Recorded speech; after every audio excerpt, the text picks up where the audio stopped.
Just setting up the stream.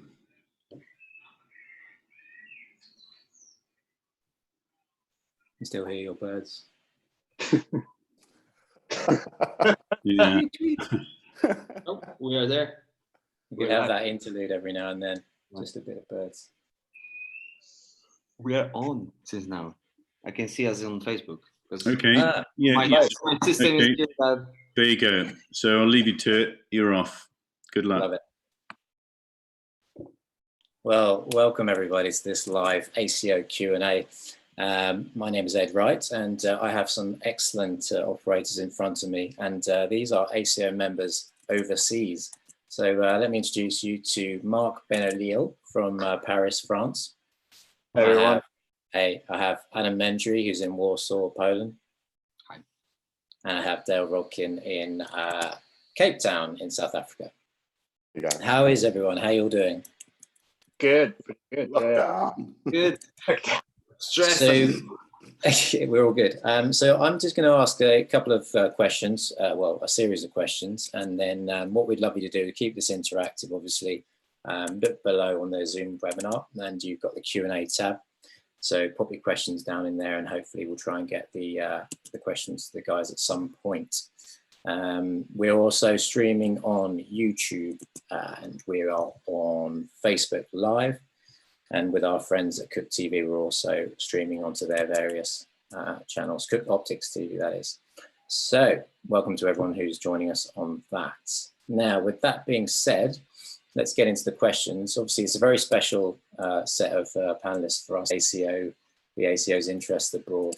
So I wonder if I could just go around each of you guys briefly and sort of get a sense of where we're at, where you are at yourselves in your respective countries in terms of lockdown, really, and how things are playing out, and that controversial subject of when do restrictions get relaxed and when do we start thinking about work again. I was going to put that to you, Dale. Hey, yeah, well, we're in the middle of it at the moment. I think we'll be learning from other countries. I know Adam's got a few things that he could teach us, but we're in the middle of it. So there's a lot of things going on in the background with producers speaking to government and putting proposals forward. But we're away still, I think, from being on set. So you're locked down at the moment. You're staying indoors. We're indoors. We're on level 4. We've been here 5 weeks approximately. Got another week until we're level 5, and end of this week we go to level 4. But for us to work, we need international travel restrictions to be lowered, and that'll be a while still. But there is a lot of work going on in the background, as we have a large international film industry, and we're all keen to get back to work as soon as possible. Are you finding you keeping yourself busy and things to do? Yeah, I've been doing some free web courses I've been doing, so Lightroom and Photoshop and things like that, and I think I've cleaned my equipment 100 times. Yeah. I'm keeping busy and keeping positive. I think there's going to be a huge rush for work afterwards, so just trying to maintain good positivity in the meantime. Yeah, absolutely. How about you, Adam, over in Poland? I mean, I can say that we've been locked down since 12th March, and a week ago I did my first commercial set. I guess it's pretty intense. It's like we would be in the middle of Chernobyl that just blowed up, and everyone's just standing going, yeah, it's okay. We have a mask, we have a face shield, you know, we're like trying to stay away. We've divided set to different zones, and the filmmakers are, you know, this group that can change the way we work, and we can adjust to the situation that we are in right now. So we're now trying to adjust to the situation we're in, not you know, protecting our life, but at the same time doing what we love to do and staying working like different people that are working out, because Poland is not totally locked down. There are certain jobs that cannot do their job, like haircutters, or the schools are blocked, or the big malls are shut down, but you can still get a haircut. That's good. I got my first haircut today. It was an underground, totally. The haircutter came to my house and was like, "Hey, you can't tell anyone because I'm here. You know, I can get fined." I'm like, "Okay." And then I called out my friends. I was like a garage barber shop here in my house. You know, people were standing in line and taking haircuts, but it took me 2 months to make the haircut. But absolutely, yeah. I mean, now you know we kind of, Poland was one of the first countries that got locked down in Europe. When France was and Italy and England were still open, we were already shut down, and that way maybe somehow we could lower the curve of infections, or overwhelming the healthcare. And now it looks like people are getting too much relaxed, I would say, because last week you didn't see anyone on the streets, and now it's like poof, everyone's like mushrooms everywhere. But everyone's wearing masks. But you mentioned getting back to work, and we've got some pictures of that. And we'll come back to that at the end in terms of returning to work. But Mark, what's it like in Paris? I feel like a foreign correspondent here at the moment in terms of like the news guy. Here's our man in Paris. It is very slow, actually. Very like the other guy said. I mean, it's slow. It's still locked down, and we have 1 or 2 commercials going on, like very small crew working on in Paris, but that's it really. I mean, we were supposed to get out of the lockout on 11th of May, but the production are still crying into the insurance company to get the money and get back on work, please. So that's going to take a while. I think not until, I guess, September, before dramas and stuff are getting back on track. And I think they will be working on commercials because that's the way a production needs to get the money. But that's it, really. So far, that's the way it is. Yeah, I thought it'd be interesting to talk about the similarities and differences between our industries. So I guess if I can just ask you, Adam, is there a lot of camera operators in Warsaw where you are? And are you a small community? Do you know each other? I mean, how does it work? The thing in Poland is that Steadicam is divided from regular camera operator, and it's like Steadicam operators are doing dailies only in the shows, in feature films and commercials. So there's a group of Steadicam operators, the camera operators that just do Steadicam, and there's a group of camera operators that just do the camera work if they do. So if I got to a feature film, there's already 2 camera operators, and I'm jumping on C camera as a Steadicam operator doing daily. And we pretty know it, everyone. Like, we know who's doing what, and we know the last names of people, and we see the group. Yeah. Do you keep on track? Do you use a WhatsApp group or anything like that to keep aware of what each others are doing? No, we don't. Competition is healthy then. I wish there would be some community like in UK, and I always had this thought that I have more friends outside Poland than in Poland, but it's more a Polish thing, I think, rather than that.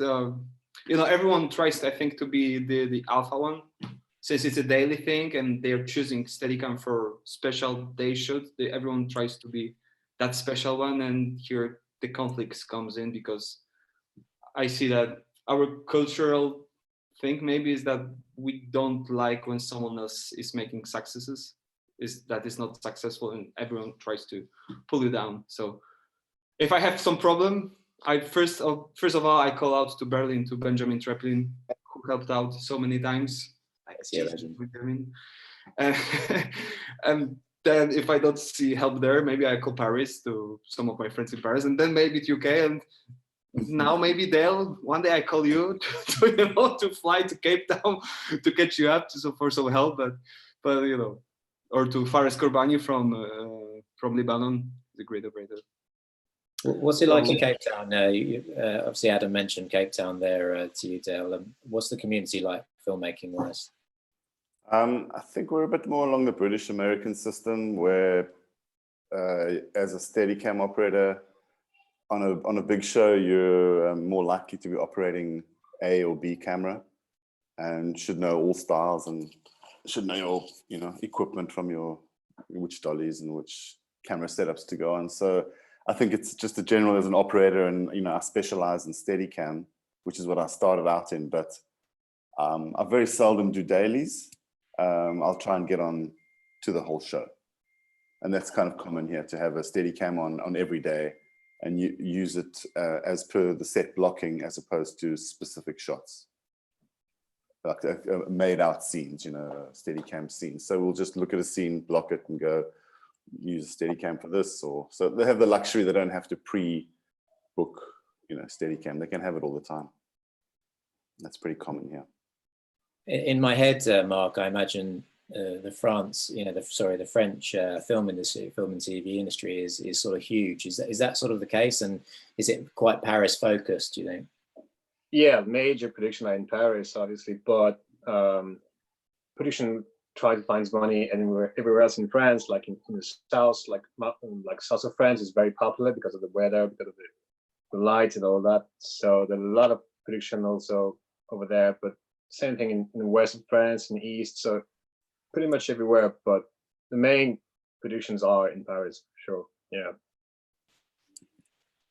Adam, you obviously operate Steadicam and you operate the MKV AR as well. You told me before about how the Steadicam was actually introduced to Poland in the first place. You just tell us about that. You want me to tell the story again about how Steadicam was introduced in Poland, or? Yeah. Oh, okay. No, because we were talking about the thing that in Poland the system is not like in different countries, that the big camera operator is also the Steadicam operator. It's just because of that. When the communism was there in Poland and there was the Iron Curtain, Poland had only one Steadicam that the Polish communist government bought it from USA, from Tiffin. It was the MK2 Steadicam, and it was government Steadicam in the National Film Institute that was giving money and producing most of the documentary movies and feature film movies.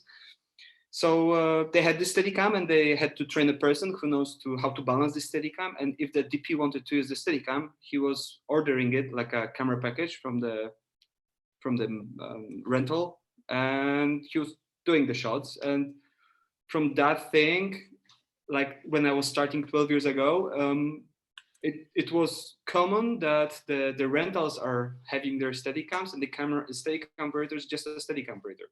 So out of all the guys in the market that were Steadicam operators, they didn't have their own gear. So when you're getting a call for a movie, they're asking you like, so where do you want the Steadicam from? I was like, and I always wanted to be like, like US Steadicam operator or British Steadicam operator. They have the gear, they come to set with their violin, they open the nice case. That's my violin, no one's touching, and you start playing it. And that way it started to changing, that everyone now bought their own rigs. But 10 years ago, it was based like that. Like the rental has a Steadicam that sends with a person that's required it. And that's a good thing from that, because here we work with in two people.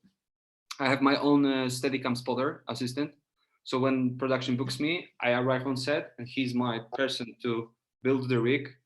So when we have this 1 hour from call time from crew call to shooting call, he's prepping all the technical stuff. And I have this 1 hour to chat with DP, to chat with director, like how's the shot, where we want the frame, what lens. We chat with the actors, we read the screenplay. That's a low mode, yeah, and that's a high mode. And we have this time, to discuss. And then this guy, my assistant Marcin, who's preparing everything, and then we're like, okay, let's shoot, and everything is ready. And I'm not wasting my energy to carry the stuff around set, because he's doing this for me. Like I'm just prepping it for the shoot and take it up to him. So this way I see that I can work more, because I'm, ready. Free. I'm saving a lot of energy, from the carrying the boxes and preparing everything and talking to the first ACs. I don't want your Preston, You can put all your energies into. So it saves a lot of energy at the end of the day. So it was a good thing, and it evolved into something. But I wish in Poland we would be working in the Western style, like West, yeah. I start the movie as a big camera operator, and I can be there for not just for Steadicam, because you're getting to a movie, you're just doing dailies, and you know, you don't get that feeling. The entire film, you don't get the crew, you don't get this love, you know, the film spirit that it's out of you, because you're just, one day you're doing feature film, second day you're doing commercial, switching crews, and suddenly, you know. It's really interesting, I think, the way the sort of subtle differences and how they've come to be from sort of the, you know, from At history. the same time, you know, we get to Steadicam all the time. Like if I come on set, it's straight 12 hours. I'm not even thinking about that there might be some sticks or handheld. It's just Steadicam is Steadicam. So I know I'll start day and I'll finish the day. And same with the air, and then at the end of the year, it came out that we're like doing, you know, 200 days shooting just Steadicam, and they give you a handheld, and you're like, what? What's that? What's that? How do I use it? You know, where's my Steadicam? Dolly, man. When they make me do dolly when I do some movies outside Poland, I'm like, can I ask to do the shot from Steadicam, because I'm learned to do this in Poland. They you know, they want to do a dolly shots from Steadicam, so I prefer just I'm not fine with the dolly. I'll do it Steadicam style. So doing it In a safe zone. Wow. Yeah. So yeah, that's fascinating stuff. Really, the way it's different. Yeah, especially all the stuff about balancing. You know, having an assistant to balance all the rig up. This is crazy. It's a good person team. Yeah, absolutely. And yeah, and Mark, you've got the unique perspective in the sense that you used to live in the UK, right? So you've lived and worked in our industry as well as the French industry. So what are the subtle differences, just off the back of what Adam said? What are the differences over there? Well, there's a few differences, like for example, the K grips in France does load the board, and in the UK it's only the second AC who does the clapper loading. And also, well, there's the same system like we have. The Steadicam operator operates the B camera on features or TV drama or whatever when there's two cameras. But also major difference I've seen, like the first assistant director in the UK, in Ireland, wherever, is mainly about the schedule of the journey. Like you just deal with that. And in France, it kind of wants to move into the famous triangle. You know, director, the European camera operator, to talk about the directing. Sometimes the first AD, this assistant director, wants not to do that, because in the used to be, if you want to be an assistant director, you want to be a director, you have to be assistant director first. But that's part of the history in French cinema. But sometimes it can happen in France. Yeah. Yeah. So it's less of a triangle, more of a square. Yeah, exactly. If he wants to. That can sometimes happen. That can sometimes happen anyway, can't it? Yeah, pretty much. Yeah, but you don't want to get in a triangle. Yeah, no, that's true.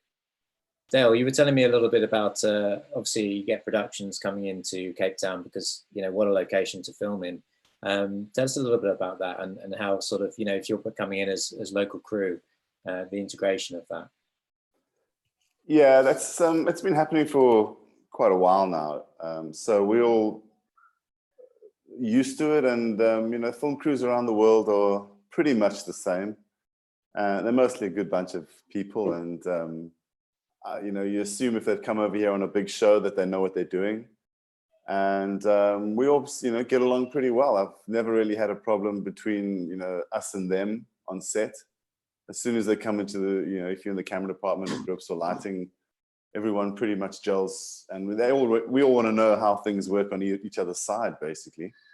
But I've never had any problems. You know, some people are arseholes, some people aren't, and that doesn't depend on where they come from. So yeah, we have a lot of big shows coming into town, and I think the trick is learning how to jump onto a movie that's been going for 10 weeks. And still got another 5 weeks to go. They're all into their swing, and you got to learn how to fit into that, and you know, while still expressing yourself and still you know, having a say. Because as an operator, you're on the front line, and you need to be speaking to actors and to directors and DPs, and you need help from all over. So we are a welcome foreign crew here. And it's always been a pleasure working with them. So I've never had any problems. And you get to learn because, you know, you have different styles, and that's what the fun part is, I guess. I'm guessing you do have situations where you've got, you know, it's purely local crew and is a purely a South African production, presumably. I don't get to do many South African productions, to be honest. Steadicam in its nature is expensive, and I'm normally on a bigger show that can afford to have a Steadicam on full time, I guess. That's the kind of work I like to do, and I like to stick into long form as much as I can. And you know, it's all about collaboration, whether you're working with grips or lighting or art departments. So when someone new comes in and they're doing their job well and they're nice enough, then, you know, we all just work nicely together. Yeah, absolutely. And yeah, so in terms of you know, getting into a little bit of examples of work, that's why we're all here. We're sort of up for sharing information, sharing knowledge. It's all about the work. So I wondered if I could just share some things, and maybe perhaps we could talk through them a little bit, see if we can learn some stuff. And I don't know, obviously there may be some people who are watching who saw our last Q&A. We had a few issues, so that's to do with the copyright issues there. So we won't be playing them through the Q&A webinar this time around.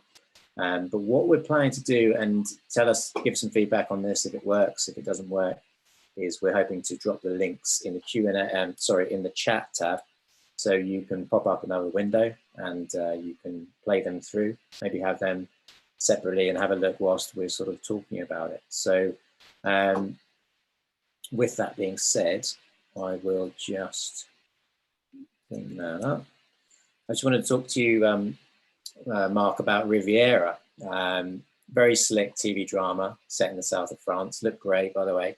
How did you become involved in this project?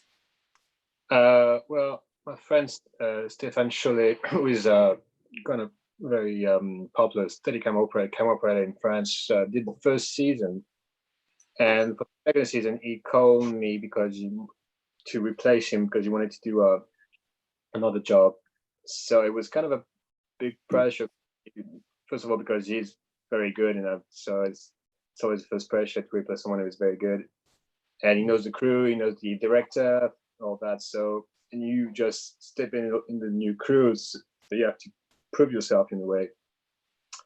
But so yeah, and also it was kind of a big crew in the south of France, in Monaco, with Julia Stiles, and then British company, Americans, and France. So and also it was co-production with Belgium, I think, and so it was a big mix-up. So yeah. Lots of different nationalities working together on that. Yeah. I mean, the director Hans Heber, very nice guy. I think it was German, and the DOP was Belgium. So kind of mixed languages all around. So, but it's part of the fun in the end. So 50 millimeters is 50 millimeters in the end. So. Got a picture of you working on this somewhere. You did a rather lovely scene that you showed me on almost like a beautiful sort of cliff face area. Yeah, out of France. That was a big day because the day before they said you're gonna do just 1 or 2 shots on Steadicam and then you'll be off. I said cool, but I just went on schedule. There would be like 3 cameras because with the helicopters and all that, and we did the whole day on Steadicam, obviously, even River shot on Steadicam and all that, and it was it was kind of big, and I was flying with the SXT Alex, the heavy one, so all day long during the heavy summer was not an easy day, but it was fun. It was fun to build up the a new shot that was not designed in the first place, but it was cool.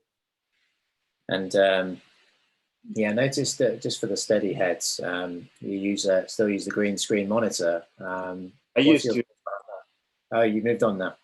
Yeah, I used to have the TB6, which, I mean, for me was the best screen ever when you are on full sunshine. But with the digital era, you have to be on page. And so I have an HD6 trans-video monitor now. Yeah. These are just a couple more photos of That your was work. Susie, like ages ago, like maybe 10 years ago, one of my first jobs. That was in UK actually. That was in the Lake District. North Susie India. Lavelle, BSc on the left there. Yeah. She was not big DOPs as she is now, but it was, I've known her for a while now. Yeah, it was good fun. That was a short, and I was DOP on this one actually, and lots of handheld, a bit of the steady cam.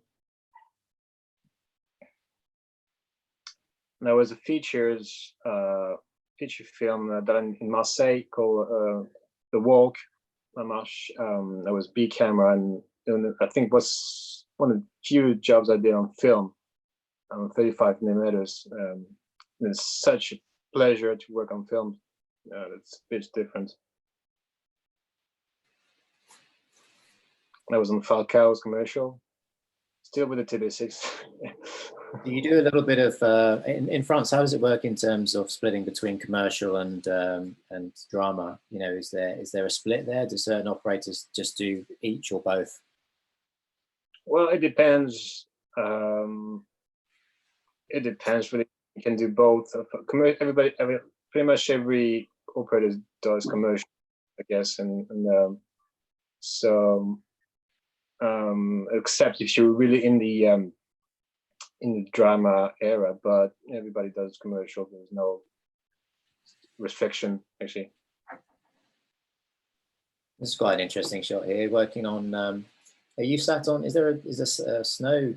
It was just a car, a big car, and I was at the back, and we built up something to do a car mount, and it was in the high mountains. It was freezing cold, as you can see, but it was fun as well.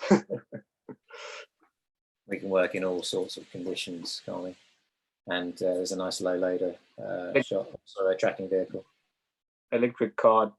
It's very efficient when you're shooting, like someone is on riding on a bike or in towns, whatever. That's very efficient. Yeah. No sounds. No, it's pretty soundless. That's pretty cool. I wanted to just switch over. Thanks for all that, Mark. It's really interesting stuff there. I just want to switch over to you, Dale. You worked on a feature film called Mowgli.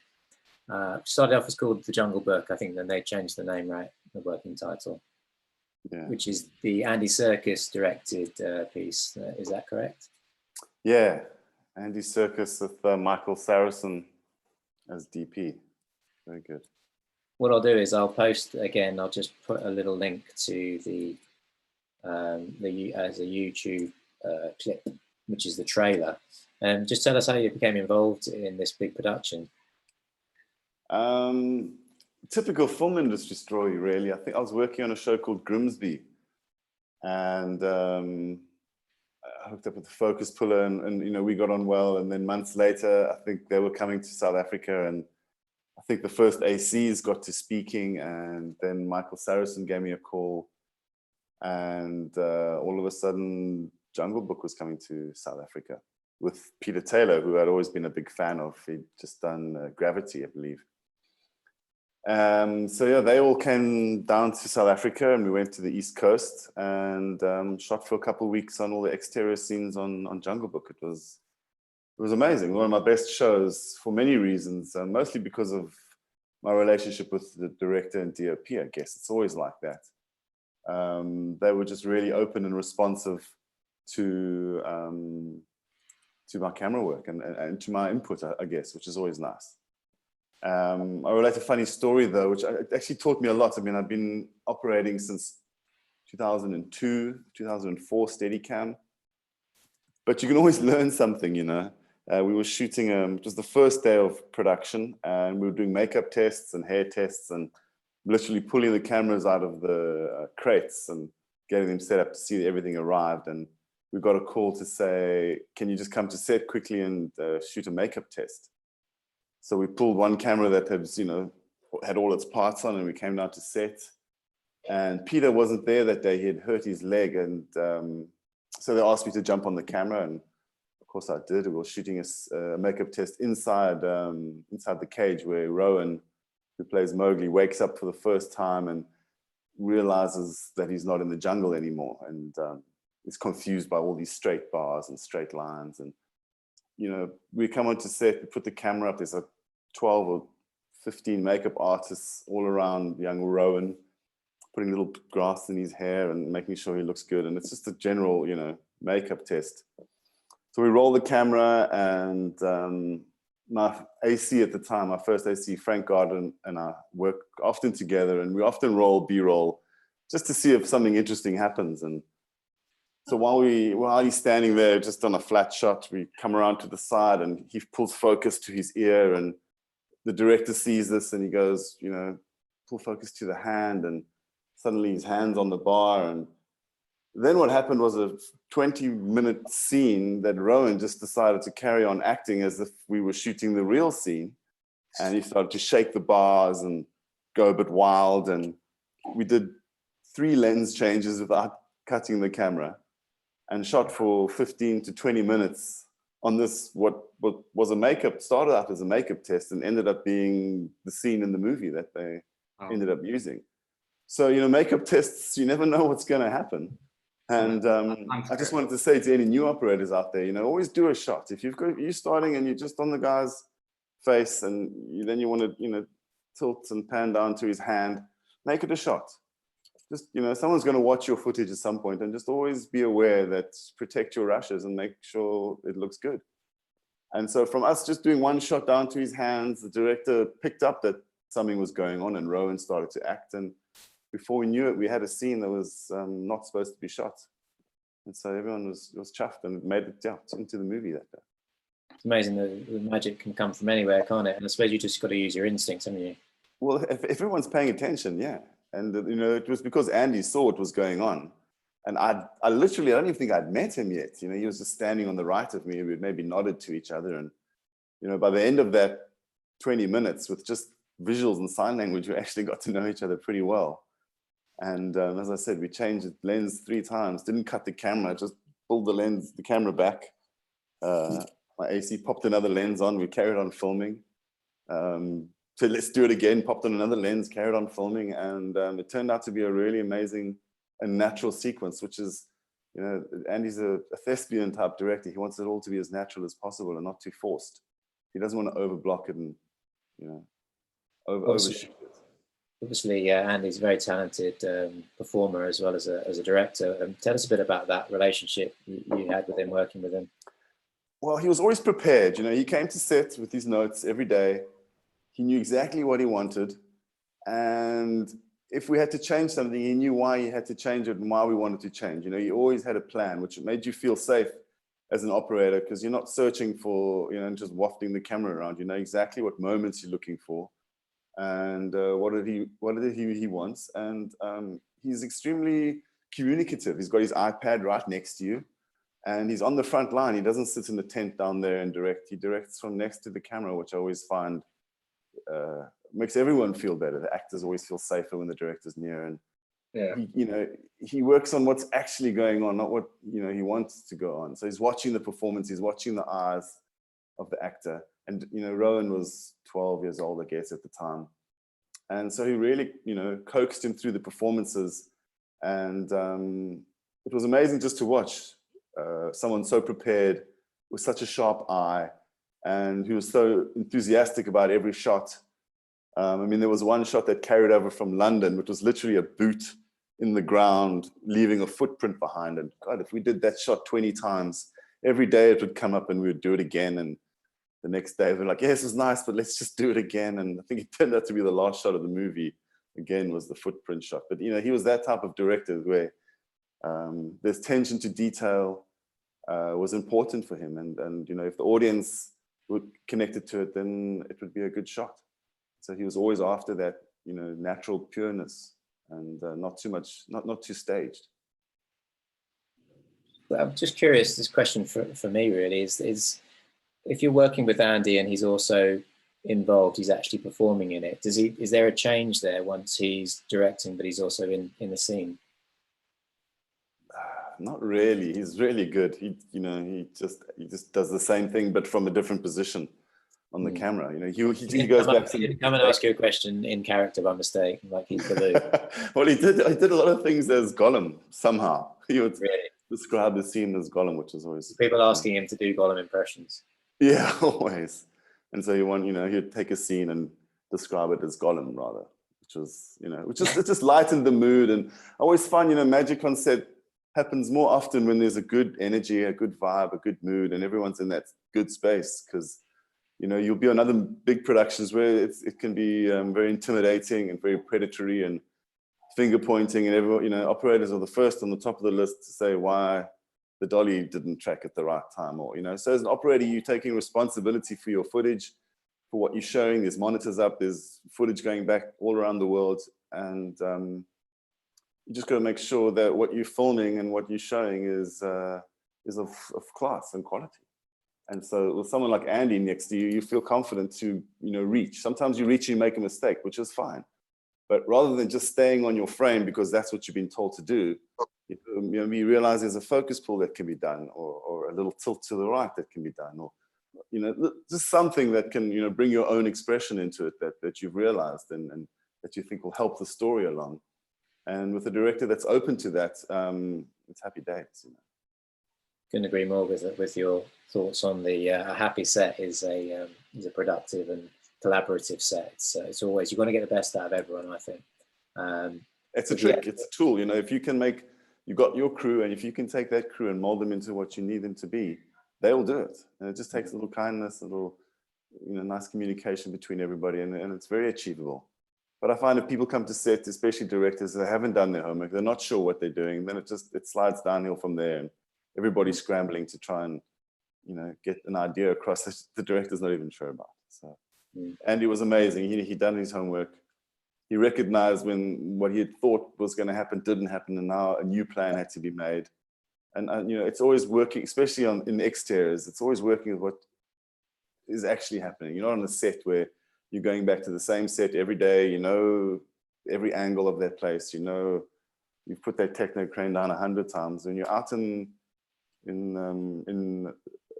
location, there could be 1 foot back and there'll be a foreground that changes. So you just need to be open to all those options all the time. And with the director who's done their homework, it's much easier. Cheers for that, Dale. That's great stuff. If I can just go back over to you, Adam. I'd love to talk about your incredible one-shot take for the music video you did for this band. And forgive me, I'm not going to be able to pronounce the name of this band very well. Maybe you could help me out with that one. Męskie granie. No, that's all right. That's not too bad.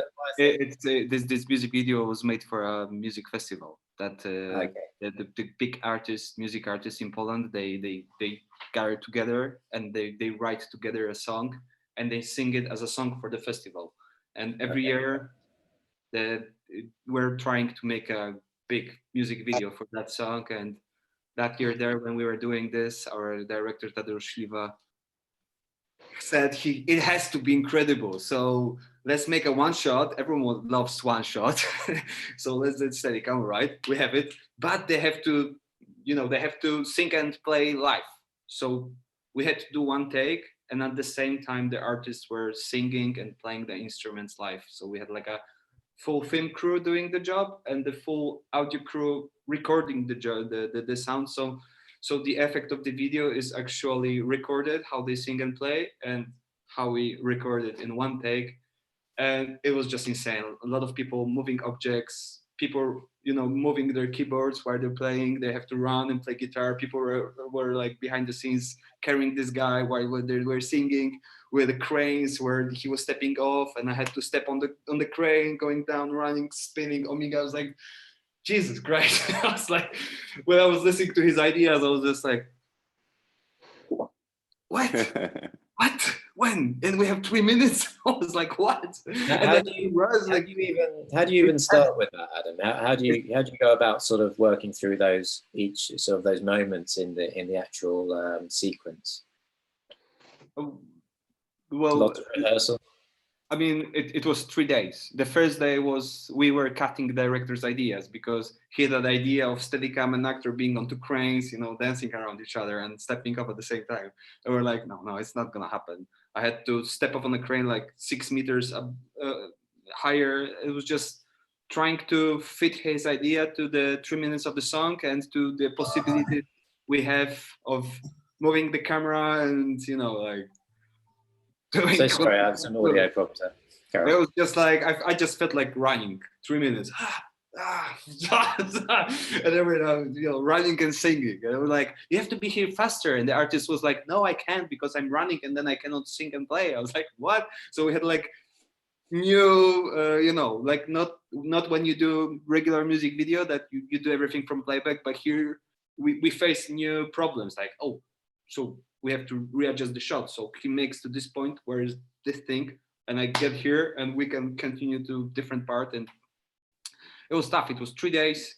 First day planning, second day doing with the music in the background without the artist to see if we can do the camera path during the entire song. And the third day we had the artists and trying to do it. And it was terrible because they make these mistakes. I do make these mistakes. And when I did my camera work good, they didn't sing right. It was done. We had to cut and we were going back to the first. It was like we were this close and it was just like that all the time, like for 12 hours, 13 hours. It was like, oh my God, I was exhausted. There was a medic on set that was giving me the vitamins, the isotonics, everything. I was drinking the sugars because I was like, guys, I'm dead. There was running, going, there was everything there. And finally we're done. You know, we've done like 2 or 3 takes that were good and that were used in the final product. Fantastic. I wish we could play it out, to be honest. I did actually post in the chat the link, so hopefully you got a chance to see that. The first link is behind the scenes footage, which you mentioned, Adam, which they filmed separately to the actual production. I sent to your WhatsApp right now the picture of me after the shoot. I don't know if you can show it now, but possibly not on this occasion, but I could probably work on that. We make a new webinar tomorrow. I need 3 hands working on that at the same time. But yeah, it's a fantastic piece of work, and you know how you managed to remember all those beats and you know, just the physicality of it. That was easy because they were singing Polish. But when I done in Bollywood song, like the 8-minute long shot in a Bollywood holy dance, to throwing colorful powders and singing Hindi, and I was just like, I don't understand anything. So I had just to, you know, listen to the actual beats. And when she did this, I was like, okay, so that's when we move here, and then she does this, and it's just like intense. That was easy, you know. Yeah. At least you can hear the music and feel the beats. So I wonder if we just see if we can take some questions. I just want to quickly say one from Jamie Harcourt, who says, "It's how nice to hear Circus stands by the camera, by far the best way in my book." I think we can all agree with that. Just so the director can whisper in your ear and tell you, pan left, pan right. Pan left as the DOP says pan right, and action. Pan up, pan up. Pan up, my best. See what else we got. One from Mexico, Gerardo Guerra. Hi all, greetings from Mexico. Amazing to have you all together. Have any of you guys worked on shows that are a hybrid fiction documentary? If so, what are your experience and thoughts? Or are we all drama guys here? Actually, I'll tell you what, that's quite an interesting moment to bring up, because Dale, you used to do a lot of wildlife stuff as well, right? Yeah. Not in Steadicam, obviously. But yeah, documentary is a whole new ball game, especially wildlife documentary. You know, you go out into the bush for 3 weeks. There's no like call time. It's always call time. And, you know, you sometimes in tented camps, you know, days from any civilization, and you've got to run a slick machine. Almost, you know, even if you're the cameraman, you're still helping charging batteries and fixing cars, and that's a real group experience. And then when the magic happens, when the sun rises and the elephants come over in the backlight and the baby elephant walks between the mother's legs, it's pretty special. I mean, in filmmaking, if you're doing a nice long steady cam scene and everyone cracks it, and you've got art department and grips and lighting and actors all working together, it's pretty satisfying. But nature documentaries and the like are on a different level. You feel like you've been out there in the bush for a while, and it's pretty magic seeing that come together. Those moments, you can't plan them, and there's one take at it, and you've got to be really confident as an operator. You've got that shot, now do a move from there to there, although you want to get there really quickly because the mother's doing something with her trunk and the baby's doing something. So all your other kind of camera work comes into play, because you've got one moment and one shot at creating a beautiful scene out of a roving camera. It's quite a unique experience, isn't it? I guess, for being a one-man band, and yeah, it's a different kind of feeling. I've got another question here from, who we got it from? Lucas Bast. Maybe that's yeah, I'm not sure I'm pronouncing that right, Adam, but Lukas. Yeah. He says, what is the best way to become a Steadicam operator? Because gear is very expensive. He's asking from Poland, so it's a question for Adam, really. How do you get started in Poland? Well, I think in Poland it's easy because there's most of the rentals, they own their own Steadicams. So it's super easy to go to those rentals and start, balancing the rig and touching it, and getting around the rig and knowing the device you're about to use. But what is the best way to become a Steadicam operator? I think the best way is before becoming a Steadicam operator is to become a good camera operator and a good photographer, because that's what I'm always telling the people that ask me about Steadicam, is that first of all you have to take a good frame and then think about the gear and the stabilization and all the toys, because if you want to come on set and just grab a Steadicam and do Steadicam, then it's not a Steadicam, because Steadicam is about framing and being a good camera operator and being a good crew member and being a person with which actors are willing to cooperate with, and they're feeling nice next to you and they want to act next to you when you're running on them, sweating with this whole aluminium, like yeah, everyone had that, right? So yeah. Steadicam face. Yes, I love my job. But yeah, sure. But first of all, photography, good framing, camera work, framing everything, and then jumping on Steadicam, because when you're good at camera operator, you'll become a good Steadicam when you learn the techniques of just using this equipment, because it's an instrument you have to learn. And 10,000 hours is my theory. 10,000 hours. 10,000 hours on anything to become a master. You come for 1 year to Poland and you're very professional, all right? You sit with me, we talk, okay? I see you there. I'm joking. Okay.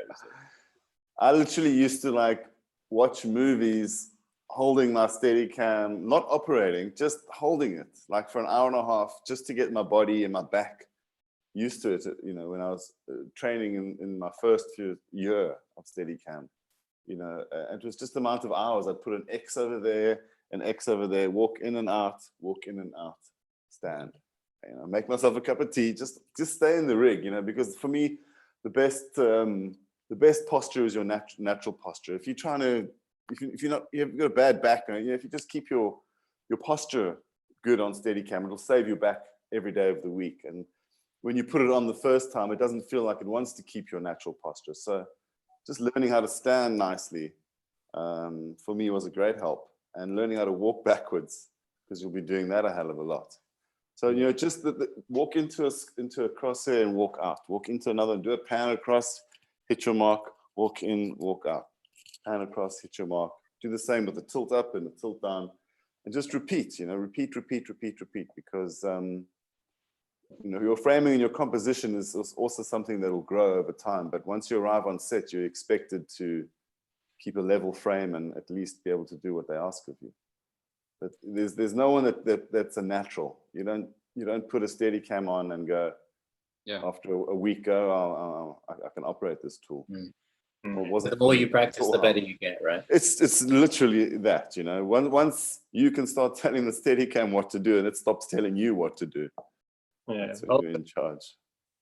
I guess you have to do the workshop with the best instructors you can find. I mean, I did a workshop with Peter Cavacciuti and Garen Brown, and that's the best guys you can learn from, And also, I agree with Adam. You have to be a camera operator first, I guess. You have to train your eye first of all, then study the machine itself with the best instructors you can find. I think, yeah. And make your wife talking to you while you practice, so you get to the stress on set, like, someone's shut up!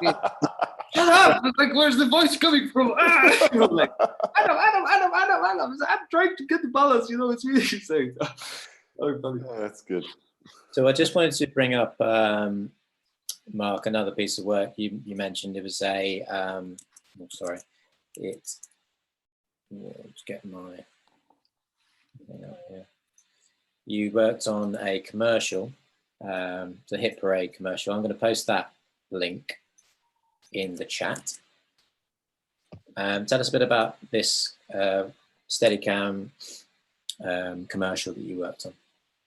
Yeah, it was just one take, but I didn't know that at the beginning when the DOP called me a couple of weeks before. He said, "Yeah, you're gonna do 1 or 2 Steadicam shots. It's gonna be easy." Blah blah blah. Then on the set, there were 2 directors for that commercial, and they said we're gonna do one shot, one take for that commercial. And so, okay, cool. I didn't know that, but let's do it, And we just had one day to do that shot with all the prepared lighting and all that. And so, yeah, it was like a 30-second shot, and with all the extras, and it was fun. I think we got it right after 10 takes or something. We did all in half a day, really, and but the difficulties was to figure out the right rhythm with the extras, as always, because it's all about Steadicam is all about rhythm for me. I think it's so that was the difficulty, I guess, and finding the right lenses, especially when you have 2 directors. It's worse when the DP says, "Let's do on the 35." The director said, "Let's do on the 50." Then you have 2 directors says, "I want a 50. I want a 60." Yeah, so you have to get in the middle. That's tricky. And commercials, you don't just get the directors; you get the advertising guys as well, right? So Agency and client, yeah. You've got clients as well, so a lot of cooks, right? So you sort of in the middle of all that. Always, yeah. Standing there with the rig. Going, just make a decision. Dale, The coffee is not that happy that you wanted to make it happy, right? Oh, all right. We'll work on the phone, all right? Make it happy. oh, that's a good question. What about I wanted to ask, what was the catering like in your countries? I'm sure France is the best. Got to be the best, right? You guys are drinking wine, right? Yeah. Actually, yeah, the gaffers and the care grips, they have to have their wines at the catering. It's on the rule. Unbelievable. They have. So if they don't, they can shut it down. I've shot in France before. Catering. I remember arriving at the catering table looking for like the normal, like long lineup where you go and dish yourself up some food. Yeah. But instead we sat down and these waiters appeared and put menus in front of us, and we chose some things off the menu. They whisked off to like a truck over there where there was some well-cast French chefs flambeing flames coming out of the back of the truck, and in front of you this beautiful like meal would appear. Mwah! Just like the perfect amount of everything, and you're like, really? That's amazing. That looks beautiful. That was a big shooting, isn't it, Dale? What's that? It must have been a big shooting, wasn't it? Yeah, it was enough, but it's still the I've never been treated like that before. The food was insane. Yeah. It was good. Wow. No wine though, because the South Africans weren't allowed wine, of course. No, fair enough. Understandable. Dale, I just want to pick up on something I picked up on your IMDb. This show, the Sky One show, Warrior. Yeah. Looked fantastic. I'll post a link to it now if I can find it. But yeah, just tell us a little bit about that production. It was a Bruce Lee. His sister Shannon Lee brought out. It was one of Bruce Lee's first writings about a Chinese man arriving in San Francisco in the late 1800s, and I guess a bit of a historical information of the Chinese mafia wars that formed Chinatown, the original Chinatown in San Francisco. So a lot of good kung fu, a lot of really good kung fu. I mean, you know, you could do 10, 15-second takes on a wide shot and everybody would hit their marks because the actors could all do proper kung fu and jiu-jitsu or whatever their art was. And then we would have three goes at the fight scenes. We'd first shoot one on the iPhone. We had our stunt coordinator shoot one on the iPhone. Then it would go through and be shot on an Alexa, and then that would be approved, shot and edited, and then we'd go on the real day with the real actors, and for the third time, shoot a pre-edited fight scene, which for me was amazing because you're not just standing there, you know, tilting and panning, looking for all these cool beats. You actually know it's this one punch that we're looking for, and then we'll cut to this profile and we'll shoot that beat, and you get a very, very slick production when you've got a great stunt coordinator directing second unit and putting together fight scenes with actors who can fight. It was a real pleasure. And we did a second season where, you know, it was just ramped up again. They put a lot more money and time and effort into the fight scenes, as it is mostly a kung fu show. And it was a real privilege to have that type of time because, you know, I can't think of any other show that I've worked on, even with big fight scenes, where every punch has got its camera angle, and every scene has got its every scene of the fight has got its camera angle. You're not just fishing around looking for beats and hoping to edit something in later. It's been pre-edited, and you know exactly how to make it look 100% slick. So all our fight scenes, you know, would be a drama unit, which I was on the main unit. And we would get all the way up to the fight scene, and then any of the drama within the fight we would shoot. But all the main action would then be handed over to our second unit, which did an amazing job. And I was lucky enough to go over and lend the Steadicam every now and again to some longer one-er scenes. But with everyone who knew how to fight kung fu and with preordained shots, the fight sequences are amazing. And then the production came together really nicely with great music. They've got some really awesome French hip hop somehow in the San Francisco period piece, in a kung fu period piece. So very, very exciting, very interesting show. Yeah. I've got a question from Veronica Anderson here. She asks, what do you do? It's quite an interesting point. I think we've covered a bit of it, but interesting point about when is a shot not a Steadicam shot, and how do you suggest that it's not? Obviously, someone's blocked it out and shown it, and then you're looking at that thinking it's not really a Steadicam shot. I mean, how do you go about explaining that or putting your case across? I guess that's to anyone really. Yeah, Steadicam always wants to jump in, if you ask me. I mean, I'm sure Adam and Mark are the same. You know, if they're asking what kind of shot it is, we're all like, it's me, I'm in there. The best tool for the day is really how I work. On Warrior, we had a Movi that was attached to a 200-ton crane with a large pick point that was on an isolated rig, so that you could jib up and down really easily, and then you would have a huge circumference that you could move around. So any of the really wide, fast tracking wide shots, I would hand over to a Movi because it was just a quicker, better, easier way to shoot 3 or 4 minutes of a fight scene in a wide. It's just the best tool for the day, and it's your experience versus, you know, how everyone else wants to play it. But there is a crossover every now and again. It can be done on a Steadicam, it can be done on a Movi, it could be done on a Techno crane.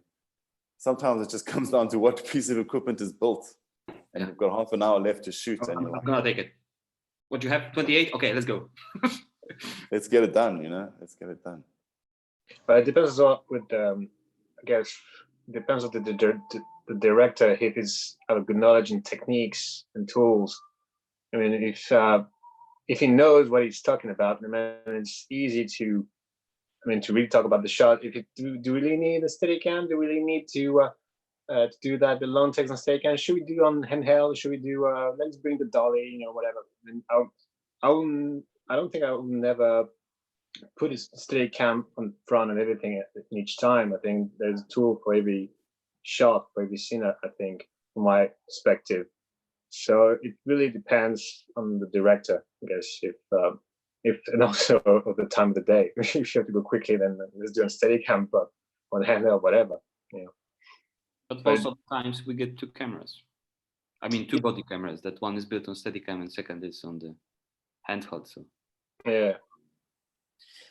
Well, we're kind of just about out of time here, but I just want to bring up just quickly a little bit. Adam, obviously, like a huge part of your, who you are as an operator is your online persona. You've got quite a large following on social media. I don't know if anyone knows this, but under the username Steadypants, very popular. that's Yeah, Gareth Brown told me Steadypants. Steadypants, yeah, and I just wanted to ask you. I mean, having a huge following like that is good. I mean, how did that come about? This sort of popularity. I know you post lots of content about what you're doing. Tell us a bit about that. Well, since the social media was introduced to our world and community, I was just seeing that people start promoting themselves from that, and some of the people were making their profiles in Instagram more on as a professional rather than just posting food and family and the dog and the garden. So I decided to make my profile just being my work profile, and it was year by year just what is this? Oh, you're gonna show my Insta stories. But yeah, and the way Insta stories evolve, I just love it. Like making funny movies from set, 15-second movies is just to show people that are out of set that, hey, we're just having fun with the cameras and everything. Sorry, I played that. I think I played it with. I mean, these need to be played with audio, really, but it's. Oh, yeah. You can do it with audio. I can do, but then you can't speak over it. But there's you, for example. You see this fake snow, the happy camera operator, successful. It's showing that the working sort of situation, but also telling a story and making it a bit more fun. As you in the corner. Where's the dolly? This is the look you give to the DP. I hate you. Oh man, it just opens so much of sharing what we're doing to people that are out of film set, and I just love to show people our behind the scenes all the time. And this is the content that is coming from that. I see I get followed by people that would love to work in the film industry, and this is the way we can show them what we're doing and how much we are having fun from it. And then with this comes some kind of I got some jobs from Instagram, which is really amazing. Like I got a call from for example Germany, and I asked DP like, hey, who recommended myself to you? And he's like, no, I just follow you on Instagram since 1 year. I'm like, what? Like yeah. It's connecting. Hashtag is connecting us to each other. It's just I'm looking for Steadicam, hashtag Steadicam. Oh, who's there? Oh, I like this guy's profile. Okay, it's sending you. I heard it from one DP that sending our Instagram, if we are just post stuff from work, as our resume is more for people rather than IMDb, because they can scroll down, see all the work you've done, the camera setups, see yourself in different situations, and that's the way I try to keep it like more like a website, because that's what people do. Just scroll down, pictures. Oh, that's good. Okay, you work with that. What? Awesome. We take him. And it's just, So that might be a good suggestion, maybe for Forever. newer operators who want to get themselves out there. Have a very active online social media presence. I think everyone now it's more than having a website. This is Instagram. This is our classic website and sending DVD with showreel. Because if you want to reach your clients with website, it's emails or business cards, and takes time. And now everyone's on Instagram. Everyone's wake up, scrolling down Instagram, and suddenly when some of the big profiles start sharing your content, it gets spread. Like I had one time I shared a video of me doing Omega AR. It was just like crazy. It was posted by different companies. It was everywhere, and suddenly I had like 2 million views and got like 500 followers by one day. I was just like, stop it, But at the same time, positive. you get there to this machine. Yeah. And I had this funny situation there in South Africa. I came there first time on a camera prep, doing a commercial with Polish production team.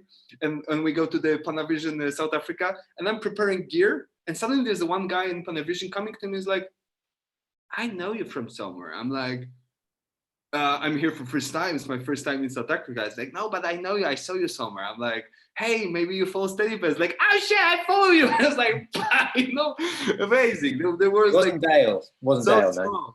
Okay. What? Maybe it was Dale. No, man.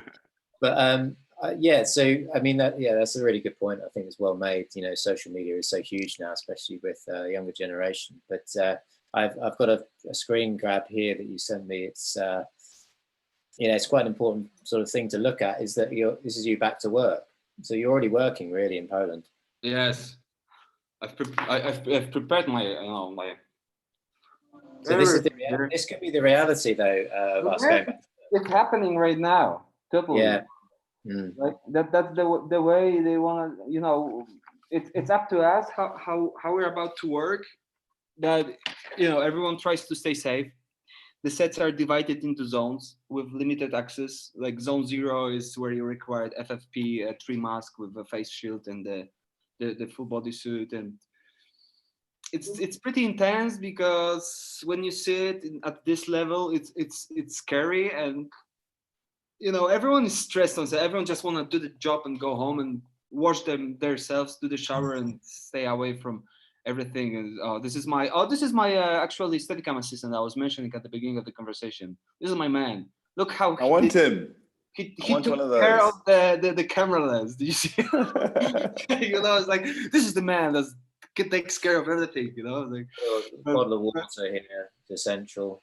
But we found already that it's exhausting working with the face mask, Steadicam. I felt like I'm not getting enough oxygen, and I was just falling asleep all the time.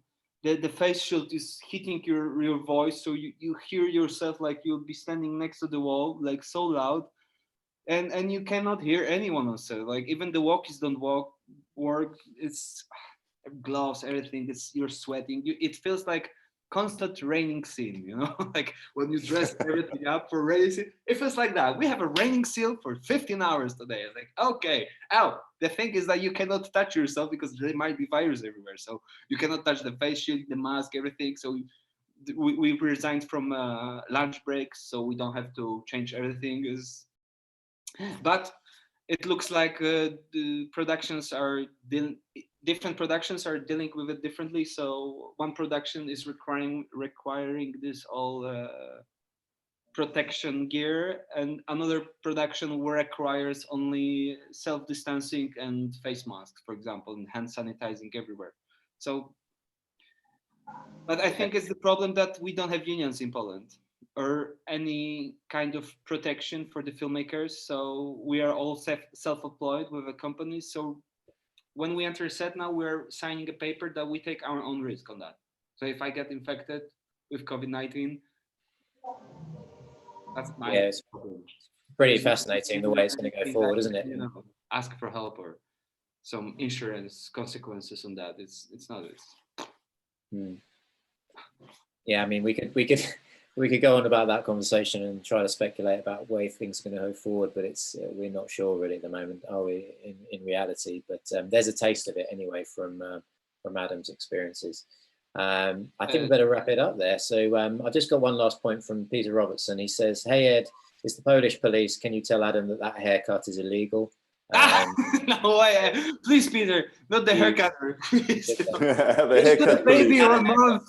At least you've had a haircut, so it's quite difficult to get anyone to cut your hair in England. So yeah. Totally. Well, anyway, so thanks very much, guys. I really appreciate you talking to us today. It's fascinating. Thanks, Ed. Thanks for how getting it all is. Great job. Yeah, obviously I've got to thank Chris Plevin, Lana Garrard, Sean Savage, Danny, and who else? Sham, and that's about it, I think. So great. Thanks for watching, everyone who's out there. Cool. Thank you. Stay Well safe. done to you, Ed. Thanks. Bye, guys. Take Good, care. everyone. See you again. See you soon. Bye.